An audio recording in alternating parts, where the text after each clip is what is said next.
I want you to imagine that you own a company that you built from the ground up, and you're getting ready to hire a person that's going to be helping you manage this company. I mean, this person is going to be working closely with you, so it's extremely important that you choose the right person for the job. Let's say you get two men that apply and are potential candidates for the job. Now, on paper, when you look at one of the guy's resume, he seems like the ideal candidate. He's had similar positions at other companies, and he's helped those companies reach a good level of success. While interviewing this guy, you notice that he looks a little tired and worn out. So you ask him out of curiosity, "Hey man, you feeling all right? Can I get you any water or anything?" And in response, he says, "Yeah, I just had a long night going through some family stuff right now, wife and kids, you know how it is, right?" Now you nod politely, but his answer sort of leaves you feeling a little uneasy, like there's something more going on with this guy. As you continue asking more questions, he makes another comment that doesn't sit well with you for some reason. In a joking tone, he says, "I treat bad clients like I treat my wife. I just give them stuff until they stop complaining. You know what I mean?" Again, you just kind of nod politely, the interview ends, he leaves, and in comes the other man applying for the job. Now this guy, on paper, he doesn't have the same amount of experience as the other guy. Right away, you notice this guy has more energy. He's dressed well and just seems confident in his skin. He doesn't look tired at all. In fact, he looks excited to be there with you, getting to talk to you. He seems focused and present. As you start with that famous "tell me about yourself" question, he starts off by telling you not about his accomplishments in a career setting, but rather his values and the importance of his family and how all of those things align with your company's values. He's honest with you and tells you that this is the first time he's applying for this type of position, but he wanted to do it despite his experience to advance in his career and give his family a better life than the one he had growing up. The rest of the interview goes well, comes to an end, and he leaves. So at the end of all this, you're left with a decision to make. Who do I hire for this job? On one hand, you have a guy who on paper seems to be a perfect fit as he has the experience that could benefit your company, but it also seems like his family situation doesn't seem to be good. Something seems off about him. And on the other hand, you have a guy who may not have all the experience you want, but he's driven and seems to have his family life locked in along with the same values your company holds. Now, there isn't a right or wrong answer here because either one of these guys could potentially improve or hinder your company. You never really know what's going to happen, but if this was my decision to make, I would choose the less experienced guy with the family and values. And in this episode, I'm going to make a case for why a man that has his family life in order is always the better pick. Let's go.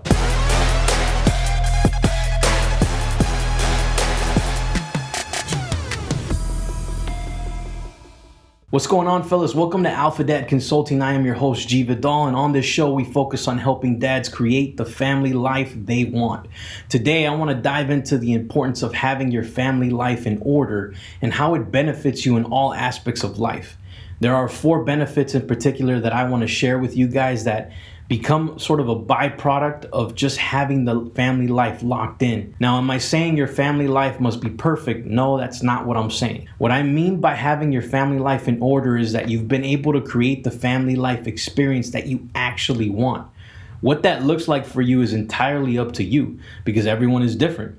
For me, it's simple: a passionate marriage full of love and respect, an unbreakable bond with my kids, a strong connection with God, and an abundance of wealth that allows me the freedom to bless those that I serve. I know that may sound easy to say, but it's hard to do. Yet, there are many unsung heroes out there that are doing this every day. They have their family life in order in whatever way that looks like for them, and they are reaping the benefits of these 4 things that I want to share with you. Real quick, before we get into this list, if you enjoy this type of content, hit the like button and subscribe if you're watching on YouTube. And if you're listening to the podcast, please consider leaving me a review. All right, let's get into the first one. Men that have their family life in order are, number 1, driven to push past hard. Let me tell you a story about this experience I had last year when I went into a Subway. I honestly had never witnessed something like this before, so that's why it's so ingrained in my mind. My younger brother who lives with me had ordered a sub from Subway. And we were in that shopping center when he ordered it, so he called me and asked if I could do him the favor of picking it up. I said, "Sure, bro, no problem." I walked into the spot and I noticed that there was only one guy working there. He looked like he was maybe 18 or 19 years old. Now, when I walked in, there was only a couple people ahead of me. But as I made line, more and more people started lining up behind me. It was the dinner rush, and the guy was alone. Now, mind you, I was just picking up a sub that technically should have been ready to go already. But he was tending to the two people in front of me, so I was just waiting patiently. The moment he saw the line pile up, he looked at the line, lifted his arms in the air and sighed in frustration, whispered something along the lines of, "I can't believe this," under his breath, then dropped the sandwich he was building on the counter, took off his gloves, and went to the back. And he never came back out. Me and the other customers were just looking at each other confused as to what had just happened. Keep in mind that no one was complaining or being rude, giving him a hard time or nothing. He just was overwhelmed by the amount of people that were there and decided to just bounce. I had to leave without my brother's sub because I had crying, hungry kids in the car waiting with my wife. The reason I share this story with you is because if that would have been a man with a family, I don't believe that would have happened. Because despite the overwhelm of having a line and being alone, he would have pushed past hard for the simple reason that he has to. If he doesn't push past this challenging moment at his job, he could lose this job, therefore lose the money that allows him to provide for his family. So even when things get difficult, when he's frustrated with work, whatever the reason may be, he will push past hard for the sake of the family. A young man who is single and has no family or kids to work hard for will quit something difficult much more easily. Number 2, supported and loved.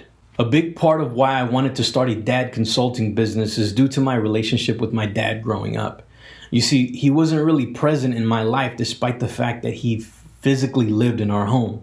And every time I attempted to engage in his world to get closer to him or to learn from him, I was always met with a ton of negativity. My dad was a pretty decent soccer player in his younger days. Won a few trophies in local leagues, and if it wasn't for some injuries, who knows, he might have been able to play pro at some point.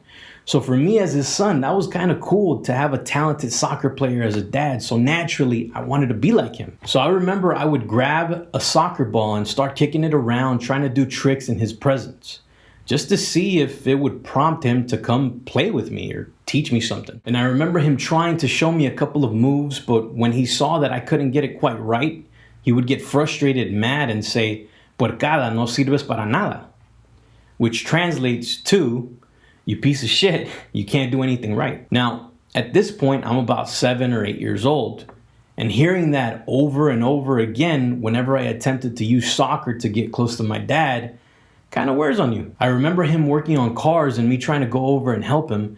Again, when I couldn't get something right, or if I did something in a way that wasn't his way, I would get the same words thrown at me. That became a constant thing growing up, and for a while I hated soccer. And I also hated anything having to do with handiwork around the house or fixing a car. I literally had to become an adult to shift my beliefs around these things and kill that noise my dad used to drown me with. When you start a family of your own, it gives you the ability to set the tone for your wife and your kids and how you show up every day. And if you operate in a way that shows them that they are truly loved and supported, then that will be reciprocated.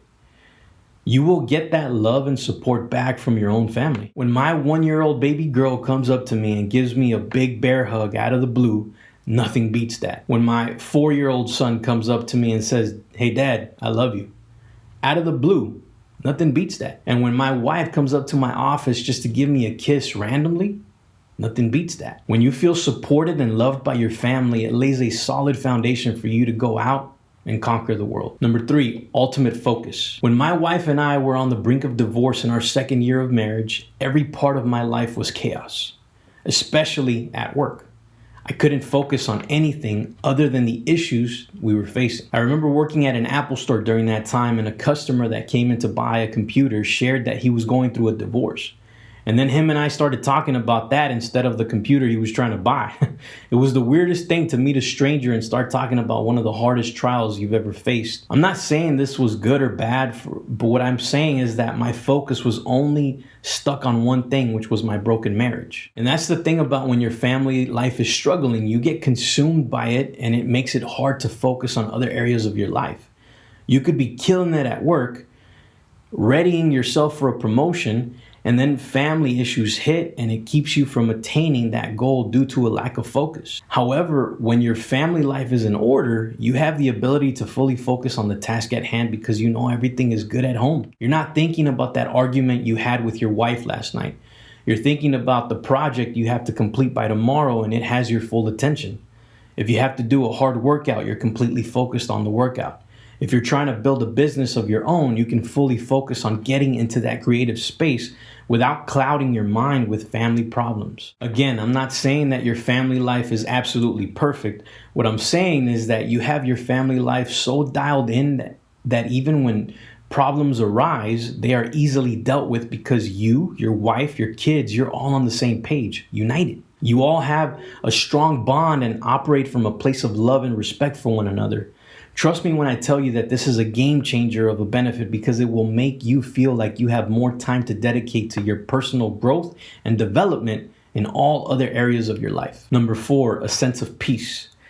I've had the honor and privilege of meeting a lot of men in my life that have learned in their own way how to play this family game at a high level, and the results are evident. Not only do you see it in how they relate to their wife and kids, but there is a visible sense of peace and certainty that resides in them.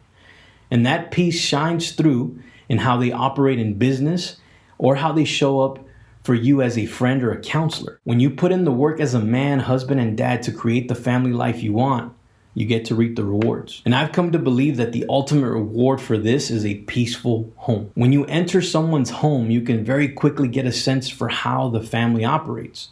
If there's problems in the marriage, you'll see signs in how the husband and wife communicate with one another, how they talk about each other in or out of each other's presence. You'll see the level of love and respect the kids show the parents. Given enough time in that home, you'll be able to tell if it is a divided household that needs help, or if they are united and willing to help others. I don't say this to place judgment on anyone. I say this because I know what it's like being on both sides of that aisle.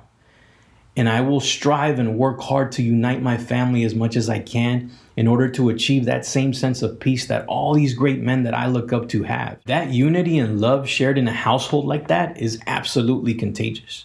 And once you achieve it, I believe it's a moral obligation to share that with other families that are in desperate need of that peace as well. Look, if you're watching or listening to this, I'm not sure where you're at or how your family life at home looks right now.